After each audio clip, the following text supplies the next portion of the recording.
मिथुन राशि की बात करेंगे, क्या करना है क्या नहीं करना, लेकिन समय आपके लिए कैसा है, यानी कि आने वाले 2.5 साल आपके लिए किस तरह के? नंदिता जी। जी, मिथुन राशि वालों के लिए तो बहुत ही सुखद समय है, लेकिन उससे पहले जीएनटी के सभी दर्शकों को नव संवत्सर की अनंत शुभकामनाएं। ईश्वर करे कि आपके जीवन में सुख समृद्धि आए। मिथुन राशि वालों के लिए तो आ ही रही है। बहुत अच्छे संयोग बन रहे हैं यहाँ पे। दशम भाव में शनि का गोचर होगा, यानी कि रजत पद के साथ आप आगे बढ़ रहे हैं, मतलब कि चांदी के पाए में शनिदेव आपके ऊपर कृपा कर रहे हैं। और चांदी के पाए में जब भी शनिदेव कृपा करते हैं तो जीवन में सुख समृद्धि धन यश वृद्धि सब लेके आते हैं। कार्य क्षेत्र में उन्नति होगी। थोड़ा सा डिसिप्लिन के साथ काम करेंगे तो और बेहतर होगा। और संघर्ष से घबराइए मत। शनि होता है कर्मठता का कारक। जितना कर्म करेंगे, जितना फोकस के साथ काम करेंगे, उतना ज्यादा आपके यहाँ पे कार्य पूरे होते जाएंगे, प्रोजेक्ट्स आपके पूरे होते जाएंगे। मिथुन राशि वालों के लिए ऑनर्स एंड अवार्ड्स भी मिलते हुए दिखाई देते हैं। अचानक से राजनीतिक यहाँ पे आपको फेवर्स मिल सकते हैं, बॉसेस द्वारा फेवर्स मिल सकते हैं। बहुत सुंदर संयोग मिल रहा है।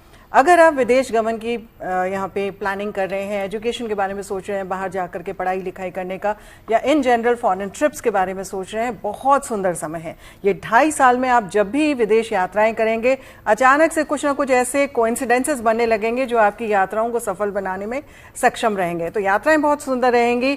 एमएनसी से, फॉरेनर से, स्ट्रेंजर्स से अचानक से कोई भी आके आपको मदद कर देगा। तो उस तरह के संयोग मुझे बनते हुए दिखाई दे रहे हैं। आय में भी नियंत्रण होगा, व्यय में नियंत्रण होगा, आय में वृद्धि होगी। इस तरह के भी संयोग बनेंगे। घर परिवार की तरफ अगर ध्यान दें, क्योंकि शनि की दृष्टि आपके 12वें घर में, आपके चतुर्थ घर में और आपके सप्तम भाव में हो रही है।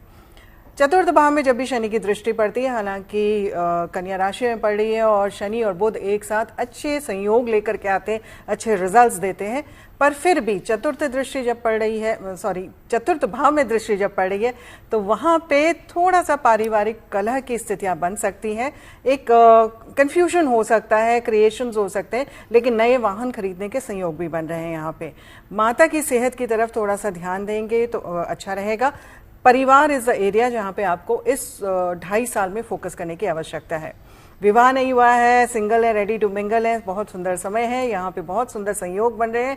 गुरु बृहस्पति की भी कृपा आपके लिए ऊपर होती जाएगी, जिस वजह से विवाह के बंधन में आप बनते जाएंगे अगर आप सिंगल हैं। और अगर आप वैवाहिक जीवन जी रहे हैं तो यहाँ पे आपके साथी द्वारा, आपको जीवन साथी द्वारा बहुत सपोर्ट मिलेगा, या उनके द्वारा कुछ अच्छी स्थितियां ऐसी बनेंगी जो आपके लिए जीवन में चरितार्थ होती जाएंगी।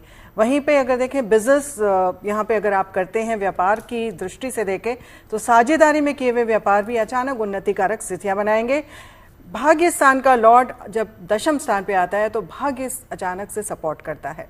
तो मिथुन राशि वालों के लिए बहुत सुंदर समय है। लेकिन फिर भी उपाय बता देते हैं। अगर आपको थोड़ा सा रेजिस्टेंस लग रहा है, कर्म नहीं करना चाह रहे हैं, तो कष्ट हो रहे हैं, तो आपने क्या करना है, जो दिव्यांग होते हैं, स्पेशली जिनके पाँव में तकलीफ है, उनकी अगर आप सेवा करते हैं तो बहुत सुंदर रहता है। साथ ही साथ हनुमान जी की पूजा करना बहुत अच्छा रहता है। और आपने क्या करना है, आपने हनुमान जी को जो है ऑरेंज कलर का जो सिंदूर होता है, चमेली का तेल होता है, उसको मिक्स करके उसका तिलक लगाना है और पाँव से सिर की तरफ अगर लेप लगाते हैं, बहुत बहुत अच्छे यहाँ पे पॉजिटिव परिणाम आते हैं। शनि जब भी गुरु के घर पे जाते हैं, यानी कि बृहस्पति के घर पे जाते हैं, और बृहस्पति किस चीज का कारक होता है, मीन राशि होती है, मोक्ष की तरफ आपको अग्रसर करती है। और शनि होते हैं फिलोसॉफिकल माइंडसेट के साथ होते हैं, कर्म प्रधान होते हैं। तो जब भी शनि उधर जाते हैं तो शांत हो जाते हैं, बहुत ज्यादा एग्रेवेशन में नहीं आते हैं। तो आपने क्या करना है, अगर आप 5 मुखी रुद्राक्ष को धारण कर लेते हैं और उसी के साथ साथ आप 7 मुखी रुद्राक्ष धारण कर लेते हैं, तो जीवन में जो भी कष्ट है वो आपके हटने शुरू हो जाएंगे, जीवन में खुशियां आनी शुरू हो जाएंगी।